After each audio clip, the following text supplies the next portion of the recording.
Tower 2 collapsed first. I was actually inside the building near the escalators when the tower collapsed. When the building imploded down, it blew me out of the building, and I was able to hold onto the doorway with my left arm. And people blew by me and under me and through me, and only with one arm did I hold on. And if you ever saw a cartoon with somebody midair holding on for their life, I was actually holding on for my life. Not knowing what was happening, just knowing that there was explosions and that there was people coming past me and that there was utter terror. As we were walking through this big cloud of smoke, somebody just kept, you couldn't see, you couldn't breathe.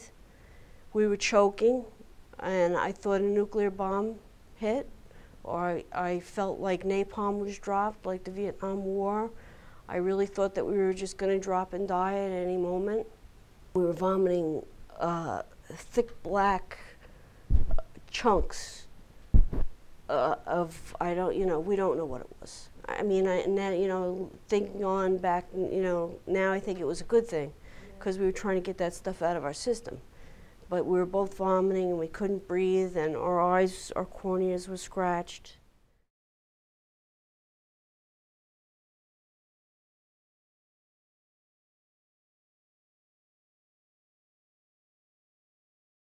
At 4 o'clock, we all got on the buses to go down to the Trade Center. It was 4 o'clock in the morning.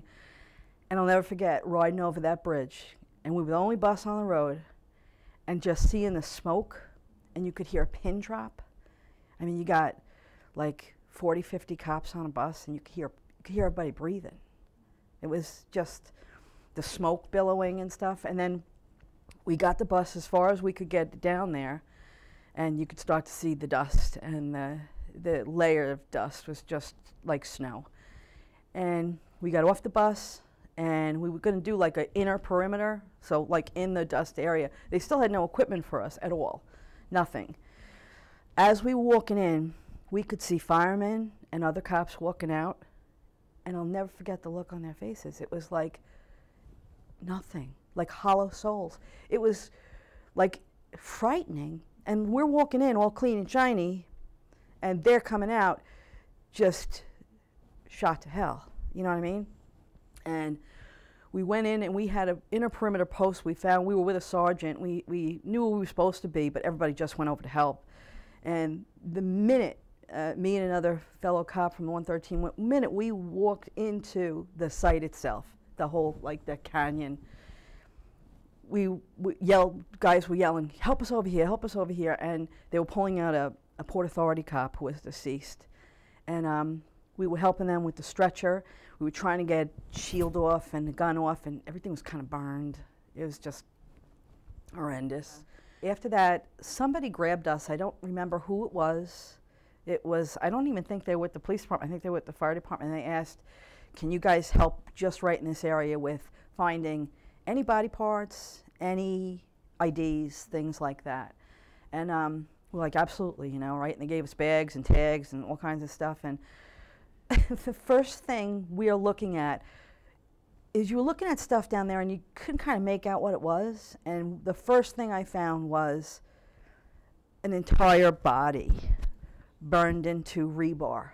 But you had to kind of look a couple of times, and then we needed a wheelbarrow. We couldn't just bag this, tag this, and carry it out. We needed a wheelbarrow to come in. And I remember seeing, I thought I saw a driver's license. It turned out just to be a business card. And I said, oh, a woman's pocketbook. I picked it up. It was the top of someone's skull, and it was burnt. The hair was burnt.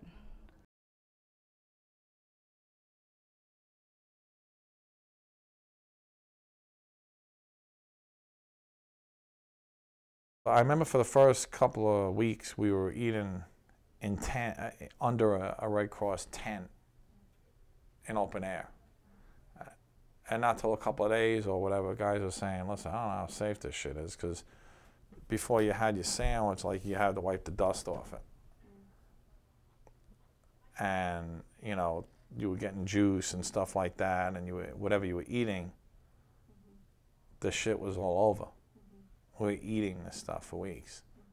The thing that stuck in my mind that I thought was, kind of funny was that you know, we're sitting and eating in this stuff and breathing it all day.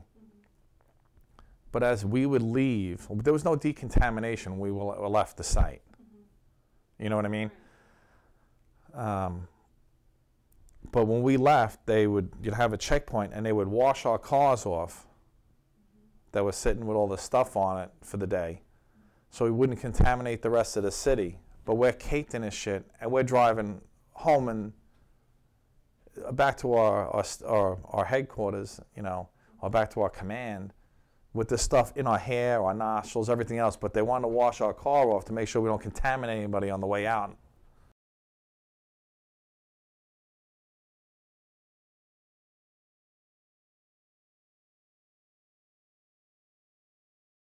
To identify where contaminants were was very, very difficult. An independent laboratory would come in and take dust samples, swipe samples of areas to test for contaminants. And again, they tested mostly for asbestos, but asbestos wasn't the big problem there. What you had mostly there, from what I saw, was silicate dust, to me, which was the most dangerous, all the concrete and all the weight that just pulverized. You can't test every area and every little piece. You may have contaminants here, or you may have contaminants on the 5th floor, but none on the 6th. Maybe the windows were closed. And there was so many buildings. It was so difficult. On the streets, the ash for months flew. Every time one of those big cranes stuck its crane into the pile, lifted it up, for 3-4 months, flames would shoot up. I remember being in a brownstone on a roof, looking down, and it was about 10 o'clock in the morning, and there was a police officer standing down below, and the hat he was wearing was like, on the top, was covered in ash. And this was like beginning in November.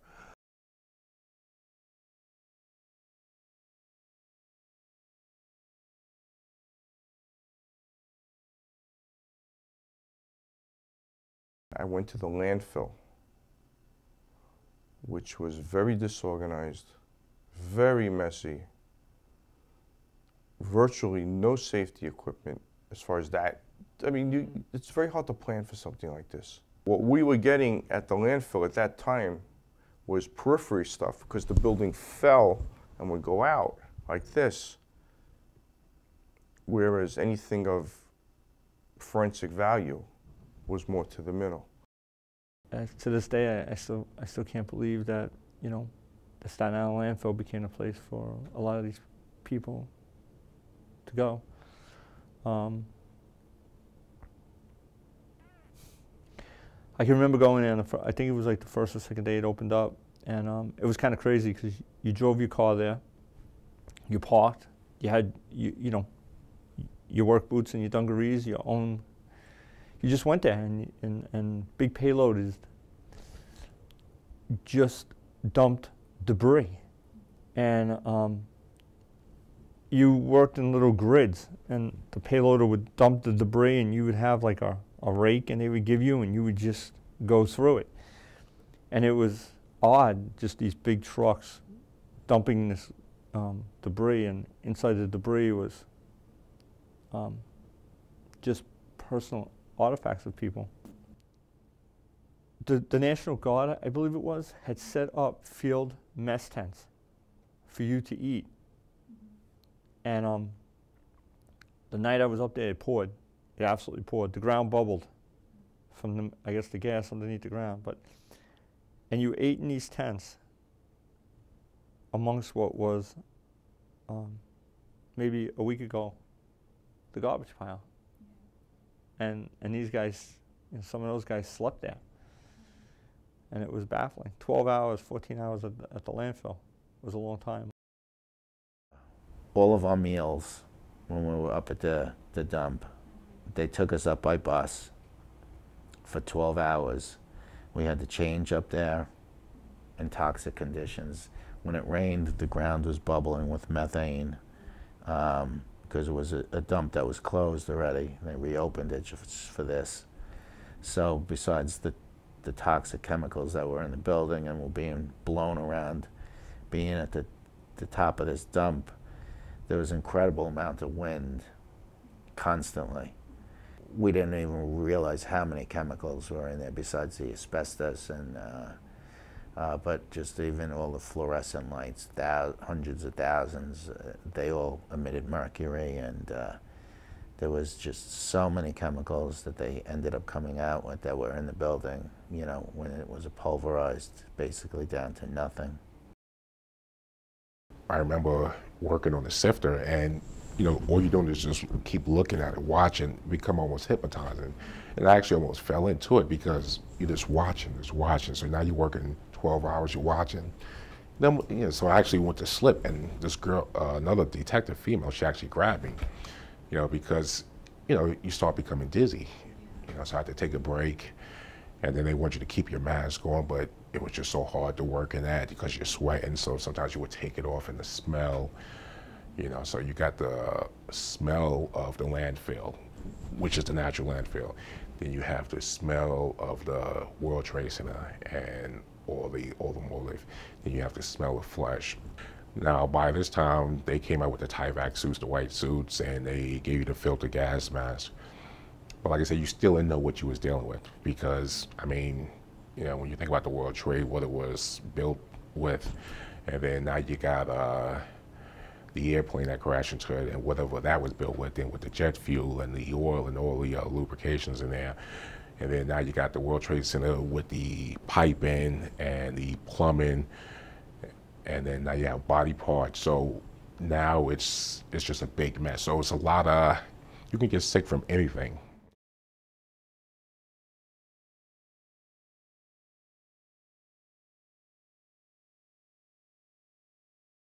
And on September 18th, I was temporarily permanently assigned to mortuary operations. My initial duties were fingerprinting. You'd fingerprint anything, hands, fingers, bodies. And most people would come in various states of various conditions. Some people were very wet, some people were very dry, some people were in pugilistic stance. And you would do whatever it was you had to do to get the best fingerprint possible. I'd set myself on fire three times in one day doing fingerprints because you worked with ethyl alcohol, you worked with acetone, you worked with heat, which was cigarette lighters. Now at the morgue, we were responsible for vouchering property. So again, like fingers coming in, body parts and stuff, we had a voucher. We had a voucher wallets, anything that was found on the bodies that they found or that they found at ground zero. And then they would bring in the bodies that they would find, like of the firemen or whatever, full bodies. I think it was more like service people they brought down there, the firemen, the cops, that kind of thing. And every time a funeral home would come, we'd have to go out and stand at attention. And I remember this guy, I think his name was John Stackhouse, he was a fireman. Now he just survived, I think it was like 2 years ago, one of the fires, he just got back to work, you know, because he wanted to come back, but he was severely, they took him out in like 2 parts, which was like, that was just, you know, horrible. His kid was there, it was a whole thing, and you have to stand at attention and, you know, salute, and it's a whole ceremony. It hit me when I saw the photos, like at the morgue. You know, people pasted photos all over and family members and stuff, and you just sit there and you're like, oh my God, thousands of photos all over from the morgue down at the site. What really got me also is that people, after they allowed civilians in a little closer, they would actually thank us and clap, and I'm like, you know, we never had that. Everybody hates cops. So they were like, thank you, officer, and I was like, you know, and then I felt like, wow, this is like something really, really, they appreciate what we're doing finally, that someone, you just sort of put it away, I think. You put that away.